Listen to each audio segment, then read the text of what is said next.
नमस्कार, मी नमन भानारकर स्वागत करतो आपल्याच यूट्यूब चॅनल परमात्मा एक अनुभव आणि मार्गदर्शनमध्ये।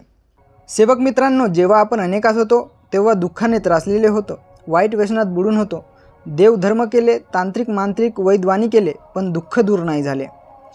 तेव्हाही सृष्टी निर्माता परमेश्वर होता, पण त्याची ओळख आम्हाला नव्हती। आम्ही या मंदिरात त्या मंदिरात, या देवाकड त्या देवीकड, एवढेच नाही तर हिंदू धर्माच्या बाहेरील देवसुद्धा पूजून सोडले, पण देव दिसला नाही। देवाला मूर्तीत धाग्यादोऱ्यात पाहत होतो, म्हणून धागेदोरे बांधत होतो, पण देव कुठे आहे, कसा आहे आणि कसे आमचे दुःख दूर करेल हे कोणी सांगत नव्हते। नंतर आखरी रस्ता म्हणून महान त्यागी बाबा जुमदेवजींनी स्थापन केलेल्या या मानव धर्मात, या मार्गात प्रवेश केला, तेव्हा क्षणात आमचे दुःख दूर झाले। मार्गदर्शकांनी सांगितल्याप्रमाणे कार्य केले, रोज विनंती प्रार्थना केली आणि कालांतराने या मार्गात असून सुद्धा दुःख आले। मग या मार्गातील सेवकांना दुःख येण्याचे कारण काय? तर त्याचा एकमात्र कारण आहे की आम्ही भगवंताला ओळखू शकलो नाही। सेवकांना वाटते की मी कार्य करत राहतो, हवन करत राहतो, रोज विनंती प्रार्थना करतो, तर माझ्यावर दुःख येऊ शकत नाही, पण हे चुकीचे आहे। नुसती विनंती प्रार्थना केल्याने होत नाही, तर विनंतीत दिलेल्या वचनाचे व प्रार्थनेत दिलेल्या तत्वशब्द नियमाचे पालन करावे लागते।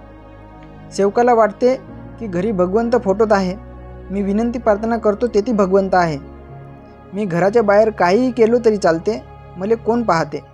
स्वार्थासाठी तो चोऱ्या करते, खोटे बोलते। मग दुःख येतात तेव्हा त्याला काहीच समजत नाही। तेव्हा दुःखाचे कारण काय याचा शोध त्याला घ्यायला पाहिजे, आत्मचिंतन करायला पाहिजे। बऱ्याच सेवकांना वाटते की बाबांनी कुटुंबात व सेवकातच तत्वशब्द नियमाने वागायला सांगितले आहे, मग दुसऱ्या लोकांसोबत कसेही वागले तरी चालते, खोटे बोलून लुभाडले तरी चालते।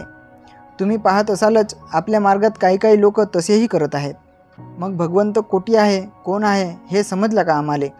आमचे विचार हनुमानजीच्या समोर गेलेच नाही। मार्गात येऊन 20-25 वर्ष झाले, पण भगवंत कोण आहे हे आम्ही समजावून सांगू शकत नाही। बाबा जुमदेवजींना बाबा हनुमानजींनी खऱ्या अर्थाने एका परमेश्वराची ओळख करून दिली। तेव्हापासून बाबा जुमदेवजी बाबा हनुमानजी यांना आपले भगवंत न मानता आपले गुरु मानू लागले। सृष्टी निर्माता एका परमेश्वराची कसलीही खूण नाही। कोणत्याही धर्माप्रमाणे परमेश्वराचे काहीतरी प्रतीक असणे आवश्यक आहे। हिंदू धर्माप्रमाणे गुरुची पूजा करणे म्हणजेच भगवंताची पूजा करणे असे होय। म्हणून महान त्यागी बाबा जुमदेवजी यांचे गुरु भगवान बाबा हनुमानजी यांना एका भगवंताचे प्रतीक म्हणून लोकांपुढे ठेवले। भगवंत व्यक्ती नसून ती चैतन्य शक्ती आहे, ती 24 तास जागृत असून निराकार आहे। बाबा हनुमानजी हे भगवंत नाही असे स्पष्ट केले। या मार्गात हवनाला महत्त्व आहे, परंतु मानवाचे लक्ष भगवंताकडे असावे। हवन करताना किंवा दररोज पूजा करताना बाबा हनुमानजीचे प्रतीक ठेवले आहे, जेणेकरून मानवाच्या मनात भगवंताविषयी जागृती निर्माण व्हावी आणि त्याने सदोदित भगवंताचे मनन करावे। वैज्ञानिक दृष्टिकोनातून पाहिला तर एनर्जीला ना बनवल्या जाऊ शकत, नाही तिला नष्ट केल्या जाऊ शकत। तर मग या सृष्टीत ही एनर्जी आली कुठून? या एनर्जीपासून ही सृष्टी निर्माण झाली, तिच्यापासूनच देव दानव निर्माण झाले। ती अफाट अशी शक्ती आहे जी सर्वत्र उपस्थित आहे आणि त्याच शक्तीला महान त्यागी बाबा जुमदेवजींनी प्राप्त केला। म्हणून बाबा त्या भगवंताला सर्वत्र पाहत होते, प्रत्येक मानवात भगवंत पाहत होते। म्हणून बाबा सेवकांना सांगत होते की ही दैवी शक्ती म्हणते, तू प्रत्येक मानवाला समज, त्याचे विचार जरी वाईट असेल तर तू चांगले विचार दे, पण वाईट करू नको। जर तुझ्या मनात त्याच्याबद्दल वाईट आले तर त्या भगवंतात वाईट आले असे समज। यावरून तुम्हाला समजले असेल की भगवंत कोण आहे आणि कुठे आहे। आणि ज्याला समजले की भगवंत कोठी आहे, कोण आहे, कसे कार्य करते, तो व्यक्ती असत्य कर्म करूच शकत नाही, कारण त्याला भगवंताची ओळख झाली आहे। तो प्रत्येक क्षणी भगवंताला महसूस करतो।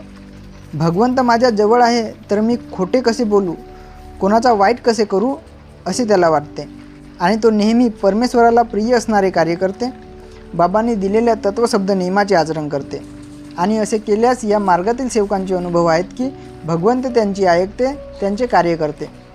म्हणून आपले जीवन सुखमय बनवण्याकरिता भगवंताला ओळखण्याची गरज आहे।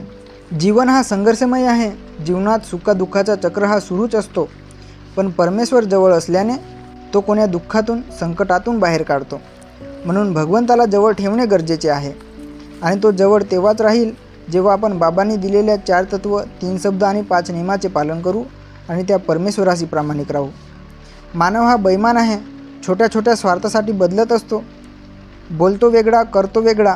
तुम्ही या मार्गात जिकडे तिकडे पाहत असालच, म्हणून मानवाशी नाही तर परमेश्वराशी प्रामाणिक राहा। सत्याला, इमानाला सोडू नका। एकटे राहिल्या तरी चालेल, पण परमेश्वर तुमचा साथ सोडणार नाही, हे मात्र नक्की आहे. बाबांनी या मार्गातील सेवकाला निस्वार्थी, स्वावलंबी आणि स्वाभिमानी बनवलं आहे. कोण बनला आणि कोण नाही बनला याचा विचार अभ्यास तुम्हीच करा. भगवंताला प्रिय असणारे कार्य करा. या अगोदर आपण सुंदर व्हिडिओ बनवले आहेत, ते सुद्धा पहा. एवढेच बोलतो. सर्वांना माझा नमस्कार.